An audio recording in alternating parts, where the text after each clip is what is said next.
There are moments in life when the soul grows so quiet that even the people closest to you begin to wonder if you have disappeared.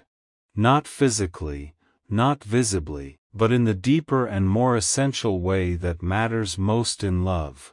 They look at you across a room, across a table, across the distance that has slowly grown between two people who once could not bear to be apart, and they see someone they no longer fully recognize. Your eyes, which once held a brightness that drew them in, now carry something heavier. Your smile, which once came easily and freely, now arrives with a kind of effort that cannot be hidden. Your presence, which once filled every space you entered together, now feels muted, withdrawn, and carefully contained, and they do not know how to name what they are seeing, but they feel it. They feel it, the way you feel a change in weather before the clouds have fully gathered, that shift in the air that tells you something is coming. Something has already changed, something will never be quite the same as it was before. Heaven wants you to understand what has happened here, not so that you can feel shame about it, not so that you can blame yourself for the distance that has grown, but so that you can finally see the full picture of what your heart has been carrying, often alone, often in silence, often without anyone around you, truly understanding how heavy the weight has become. If you love your soulmate, you will take these divine steps. You are constantly thinking about them, how to protect them, how to save them, and how to finally build your life together. You love your soulmate deeply and deep inside. You know this love didn't come by chance. It was placed in your heart for a divine reason. But thoughts alone don't move mountains. Faith in Jesus does. Sow your protection seed now by sending a coffee on Ko-fi. This isn't just a gift. It is an act of worship that invites God's hand into your love story. The link to your breakthrough is in the description. Every second you stay silent, something is moving against your love. Act now. Said 4, 6 or 10 plus coffees. After sending right protect my soulmate Lord on the Ko-fi page, over 1,000 people have already received their soulmate by sowing coffee as a seed for their love and future together. Jesus will hear your prayers once you complete these steps. Step in faith now before this video ends. Only you can save your soulmate and your future together. Type Amen to get blessings. Your special person does not want to look at your face right now, and that is not a simple thing. It is not casual or accidental. When someone who once searched for your eyes across a crowded room now finds reasons to look away, something significant has shifted in the space between you. But what heaven wants you to hear, what this revelation is trying to reach you with, is that their avoidance is not as simple as indifference. There is something beneath it that they may not have the words for, or the courage for, or the emotional clarity to express. When they look at you now, they see a reflection of something that makes them uncomfortable. Not because you have become less, but because you have become evidence of what they were not able to give you. Your face, in these moments, holds the record of every time you needed something, and were not met. Your eyes carry the history of every quiet plea that went unanswered. Every moment of vulnerability that was left without response. Every time you stretched yourself toward them, hoping to be received and found instead, a kind of blankness, a preoccupation, a turning away that you tried not to take personally, but that accumulated in your chest like stones, placed one at a time, until you no longer stood as upright as you once did. They see this. Maybe they cannot articulate it, but somewhere in the part of a person that knows things before the mind catches up. They understand that the change in you is connected to what happened between you. to the moments that were missed, to the love that was asked for but not always given, to the version of you that kept trying, and kept hoping, and kept softening toward them, even when it cost you something essential. You have not stopped loving this person. That is one of the most important truths that heaven wants to speak directly into your heart today. The quiet that has come over you, the withdrawal, the shorter messages, and the careful distance, and the way you no longer reach for their attention, the way you once did, none of this is because love left you. Love does not leave that quickly or that cleanly in someone like you. Someone like you, who poured themselves into this connection without fully calculating the cost, who showed up in small ways and large ways, and in ways that probably went unnoticed more often than they should have. Someone like you does not fall out of love easily. What happened was something different, something more gradual, something that began so quietly. You may not have even recognized it as loss until you were already deep inside it. You became tired, not the kind of tired that a good night of sleep can repair. The kind of tired that lives in the soul, that settles into the places where hope used to be, that makes even the simplest acts of emotional openness feel like climbing something steep with no promise of a view at the top. You became tired of explaining yourself and not being understood. You became tired of having the same conversations that seemed to circle endlessly, without arriving anywhere different. You became tired of feeling your emotions, and then editing them before they reached your mouth, because you had learned, through experience, that full expression often led to misinterpretation, to defensiveness, to conflict that left you feeling worse than the original pain had. And so you began to compress yourself. You began to occupy less emotional space. You began to answer questions with shorter responses, not because you had less to say, but because the effort of saying it fully no longer felt worth the risk of not being received the way you needed. And in doing this, in becoming careful and compact and self-contained, you created something that looks to the outside world, and perhaps to your special person, like coldness, like indifference, like the slow withdrawal of someone who is preparing to leave. But that is not what it is. It is not coldness.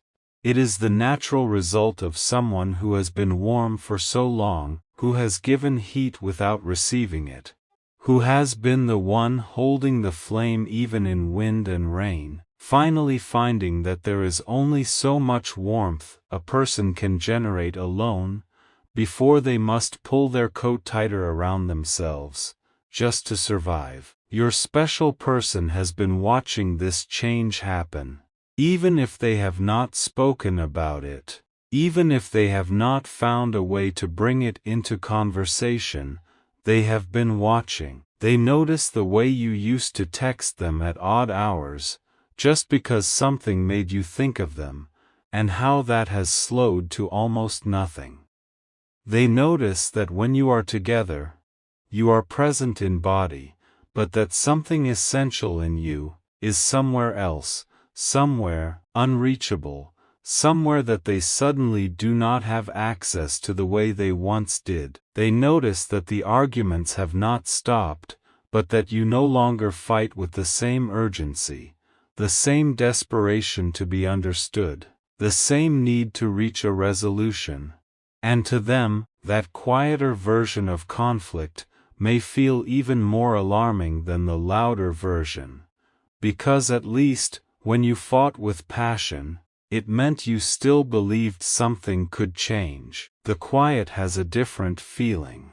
The quiet, to someone who is paying attention, can feel like an ending. They are frightened, even if they will not say so, even if their behavior does not reflect it, even if they continue going through the motions of daily life, without addressing the growing space between you. inside themselves, in the part of a person where real emotion lives, before it gets translated into something manageable. They are afraid that you have reached a conclusion about them that cannot be revisited. They are afraid that your silence is final, in a way that all your previous silences were not. They are afraid that one day, very soon, you will make a decision that will alter the shape of both your lives, and that by the time they realize it was about to happen, it will already be done. And here is what heaven wants you to sit with for a moment. Not to excuse what they may have put you through, not to minimize the pain you have carried, but to add a layer of understanding to what might otherwise feel like pure rejection.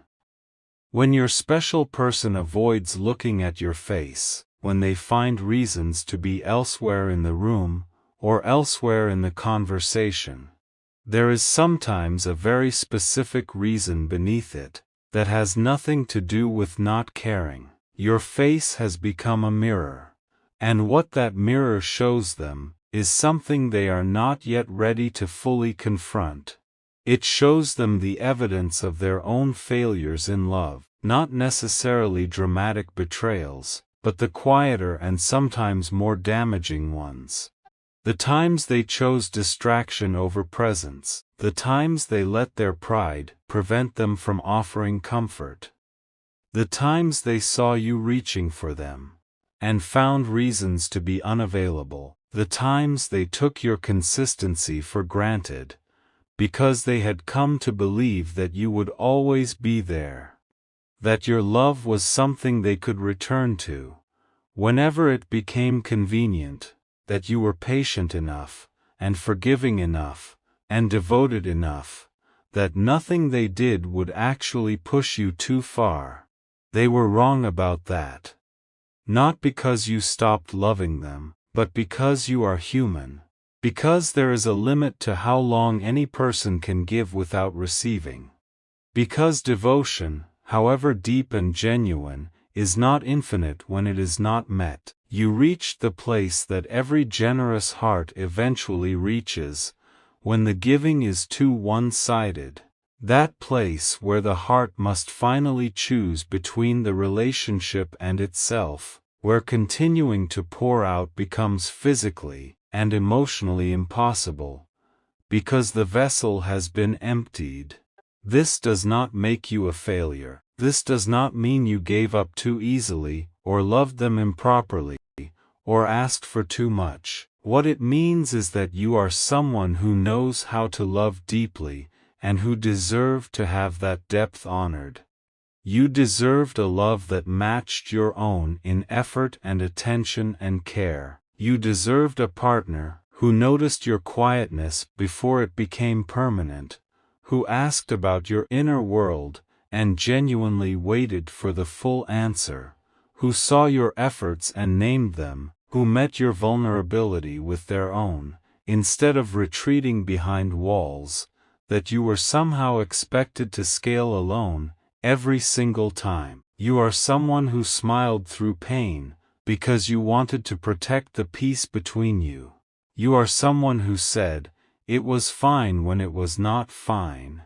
Not because you were dishonest, but because you had learned that expressing the full truth of your discomfort often created more disruption than comfort. You learned to self-manage your emotions in ways that kept the relationship stable on the surface, but slowly built a reservoir of unexpressed feeling that had no outlet, and all of that unexpressed truth, all of those swallowed words and edited feelings, and moments of genuine pain that you chose to fold away instead of share, they did not disappear. They settled into the foundation of your relationship, and they began quietly, and inevitably, to change its shape. The distance you feel between you and your special person now did not happen because either of you stopped being a worthwhile human being. It happened because two people, both carrying their own pain and their own defenses, and their own ways of protecting themselves from further hurt, gradually stopped finding their way back to each other, and in that gradual drifting, in that slow accumulation of small disconnections, something that was once warm and alive began to feel uncertain, then fragile, then strained. Heaven is not telling you this to make you despair. Heaven is telling you this because understanding is the first step toward any kind of healing, whether that healing happens within this relationship or within yourself, as you move forward into whatever comes next. There is a question that this revelation wants to place gently before you, not to pressure you, not to force an answer, but to invite you into an honesty with yourself that perhaps you have been avoiding, because the answer feels complicated, or frightening, or because it requires you to feel things you have been working hard to keep at arm's length. The question is this: are you truly finished with this love, or are you exhausted by the way this love has been lived? Because there is an enormous difference between those two things, and only you can know which one is true in your particular heart at this particular moment. Being finished is a kind of peace, even if it is a sad one. It is the settling into knowing that something has completed itself, that you have traveled as far as this road was meant to take you, that the chapter has genuinely reached its natural end, and what you feel is not unresolved longing, but rather a readiness to turn the page. It may hurt, it may grieve you, but it carries within it a certain quiet acceptance. Being exhausted is different. Being exhausted is when the love is still alive, but the way you have been living inside of it has worn you down to the bone. It is when you still want the person, but you cannot continue wanting them in the way that you have been. Giving everything and receiving fragments, being present with your whole heart, while they are present with only part of theirs. Exhaustion in love is not the same as the absence of love. It is love without sufficient nourishment. It is a garden that still has roots but has not had enough rain. The roots are still there. The capacity for growth is still there. But without something changing, without water, without light, without attention, the garden will not survive. Not because it never had beauty, but because beauty requires conditions that support it. If you are exhausted rather than finished, then what your heart is asking for is not the end of this love but the transformation of it. It is asking for things to be different, for honesty to replace performance, for real conversation to replace the careful management of what you are willing to let the other person see. It is asking for your special person to meet you in a place of genuine openness, to stop avoiding your eyes, to stop hiding behind their own guardedness, and to look at you fully, with all the discomfort that comes with that, and choose you anyway. Choose the complicated truth of you. Choose the love that has been waiting beneath all the distance and silence, and carefully maintained appearance of being fine, but this cannot happen if you continue to hide.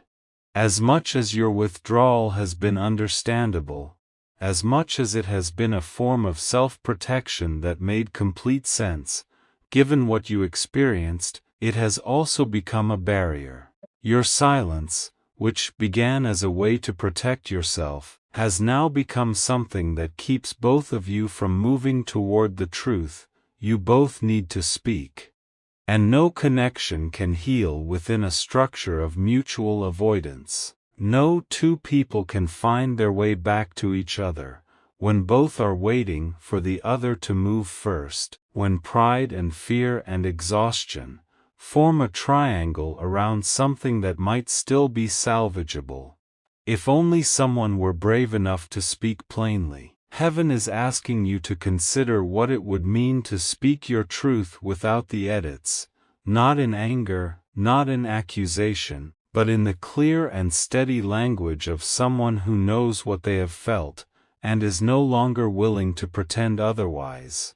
Not to prove a point, not to wound, but because honesty is the only foundation on which real love can be rebuilt, and everything that has been built on the pretense of being fine will eventually have to come down, before something lasting can go up in its place. Your special person needs to understand the journey you have been on inside yourself.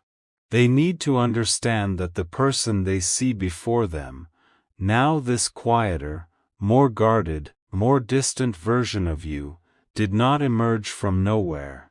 They need to understand that every conversation you redirected away from your real feelings, every tear you held back, every moment of genuine pain you chose to carry alone rather than burden the relationship with, every time you decided to accept less than what you needed, because you were afraid that asking for more would be the thing that finally broke what you were working so hard to keep together. They need to understand that all of it accumulated, that you are not a different person, that you are the same person, but carrying the weight of 1,000 small moments that were never given the space they deserved. Type 333 to get blessings. They may hear this and feel guilty. That is not the goal, but it may be the honest response of someone who recognizes themselves in the story you tell. Guilt is not always a harmful emotion. Sometimes it is the signal that tells a person they have behaved in ways that did not match their own values, that they were not as present, or as giving, or as attentive as they could have been, that someone they love paid a price for their unavailability. If your special person feels guilty, the question is what they choose to do with that guilt. Do they let it push them into defensiveness, into justification, into making your pain about their own discomfort? Or do they let it soften them, open them, guide them toward finally showing up in the ways they previously withheld? You cannot control which path they choose. You cannot love someone into choosing growth if they are not ready for it.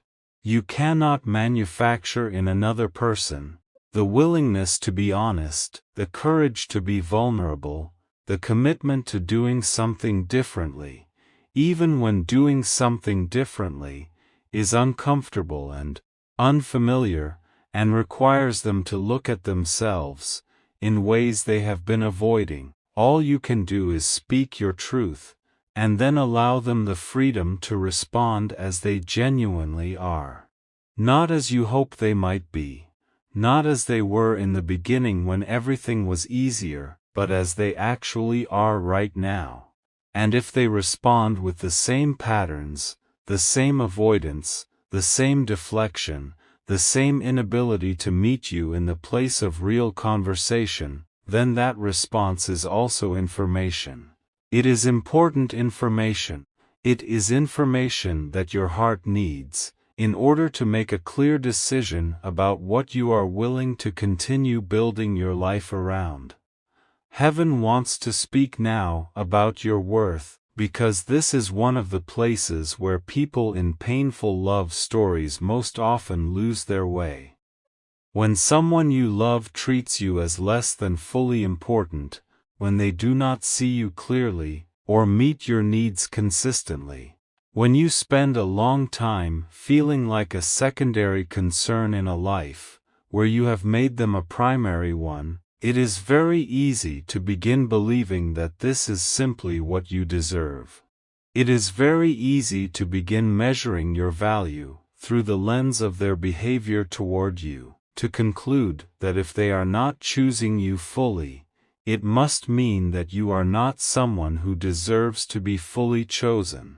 This is one of the most painful and most common distortions that love can produce in a human being, and it is not the truth. The way someone loves you, or fails to love you, tells you about them. It tells you about their capacity for intimacy, their relationship with their own emotions, the ways their past has shaped their ability to be present, the defenses they built to survive experiences that had nothing to do with you.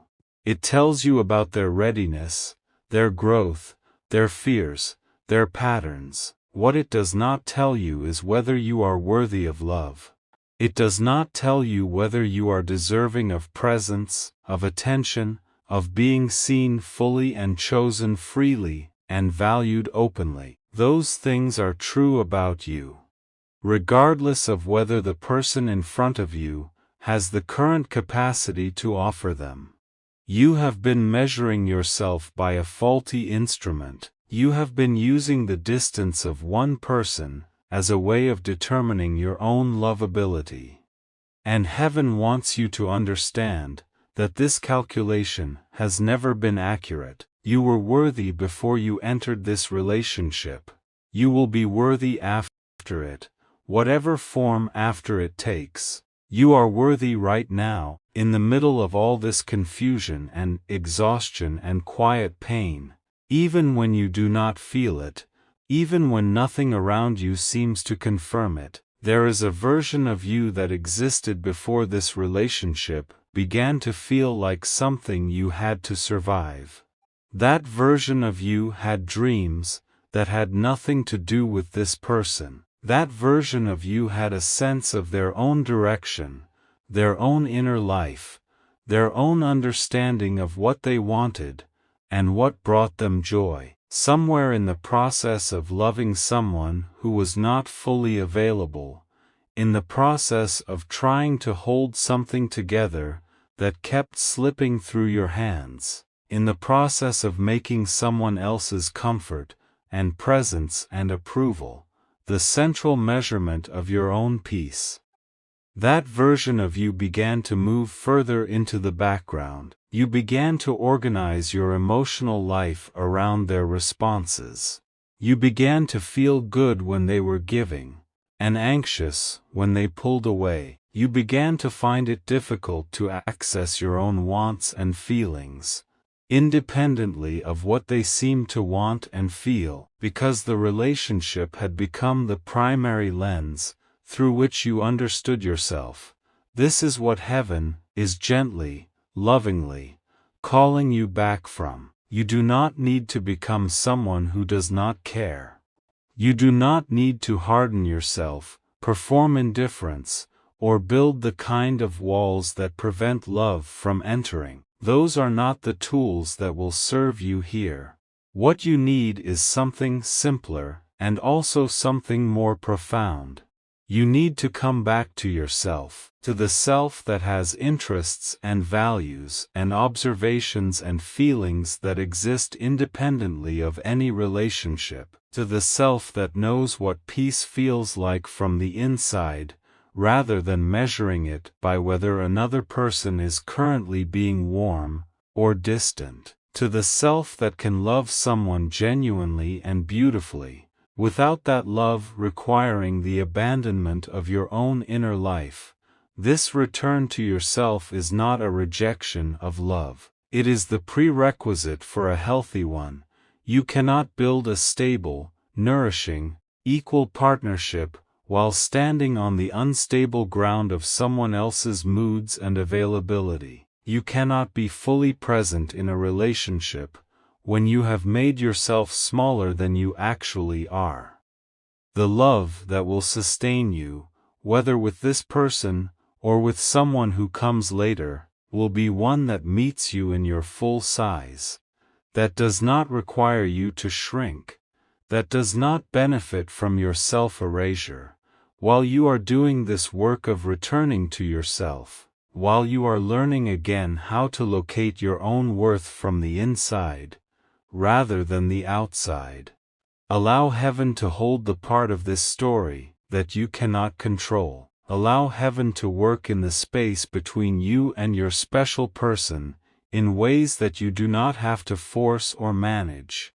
If this connection is meant to heal, the healing will require movement from both sides, and you cannot do the moving for both of you. You can only tend to your own ground. You can only speak your truth, express your needs clearly, and then allow the other person to make their own choice about what kind of love they are willing to offer.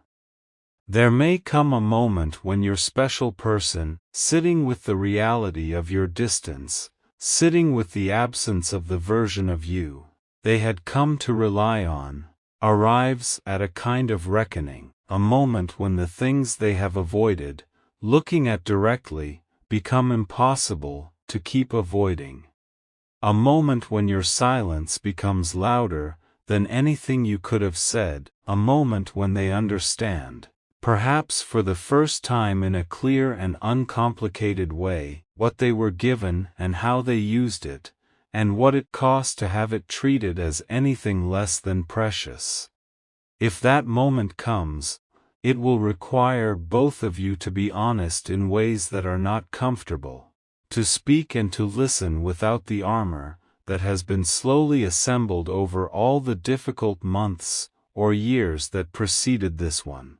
If that moment does not come, if your special person is not able or not willing to make that journey toward clarity and honesty and genuine change, then heaven wants you to trust that this too is an answer, not the answer you hoped for, not the answer your love deserved, but an answer nonetheless, and an honest answer, even a painful one, gives you something to work with. It gives you the truth of the situation, rather than an endlessly extended uncertainty that keeps you waiting for something that was never going to arrive. The kindest thing a difficult truth can do is release you from waiting for something that has already determined its own outcome.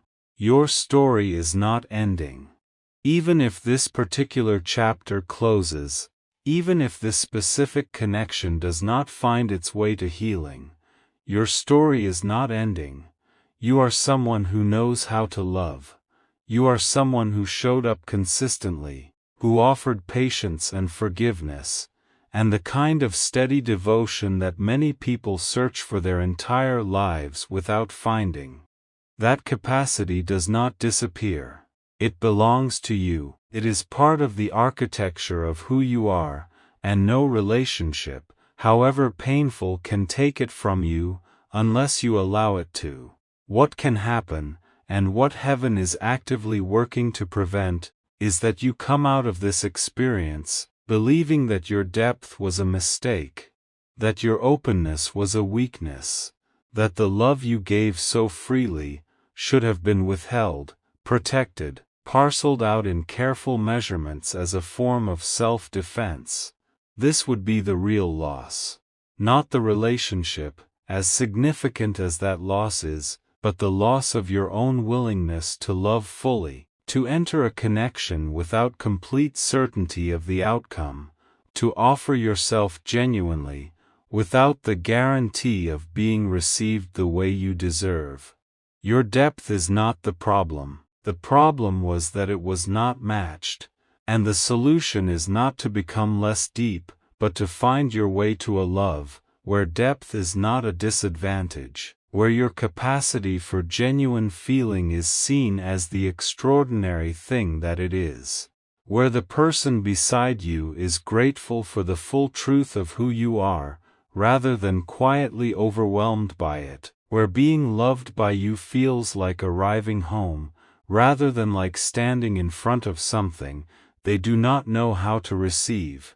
That love exists. It may be waiting inside the relationship you are already in, if both you and your special person can find the courage to transform it. Or it may be waiting somewhere ahead of you, in a chapter of your life that has not yet begun, with someone who will look at your face and not want to look away, who will meet your eyes and feel relieved, rather than confronted, who will understand that your quietness in recent times was not indifference but exhaustion, and who will hold that knowledge gently rather than using it against you. For now, heaven is asking you to rest in what is true. You are not forgotten. You are not invisible. You are not the sum of what one person was unable to give you. You are someone in the middle of a transformation that is being guided by something larger than the confusion of any single human relationship. You are learning, perhaps for the first time in a long time, what it means to be loyal to yourself, to take your own pain seriously, to honor your own needs as something other than an inconvenience, to be managed around the needs of someone else. Let that learning continue. Let the distance do whatever it needs to do, reveal what it needs to reveal, move whatever it needs to move. Be honest about where you are. Be patient with yourself in this in-between time when nothing is fully resolved, and everything feels suspended, and trust, not blindly, not naively, but with the kind of deep faith that comes from having been held by something larger than yourself before, and having survived it. Trust that whatever comes next, you will not be walking there alone. Heaven sees you, fully, without looking away, and it is not frightened by what it sees. It sees someone worthy of the love they have been trying to give. It sees someone whose silence is not the end of the story, but simply the pause, before something true is finally allowed to be spoken. It sees someone who has not given up on love but who is, at long last, beginning to refuse to give it at the cost of themselves. That refusal is not hardness. That refusal is wisdom, and from that wisdom, something new and something real, and something finally built on honest ground, can begin to grow.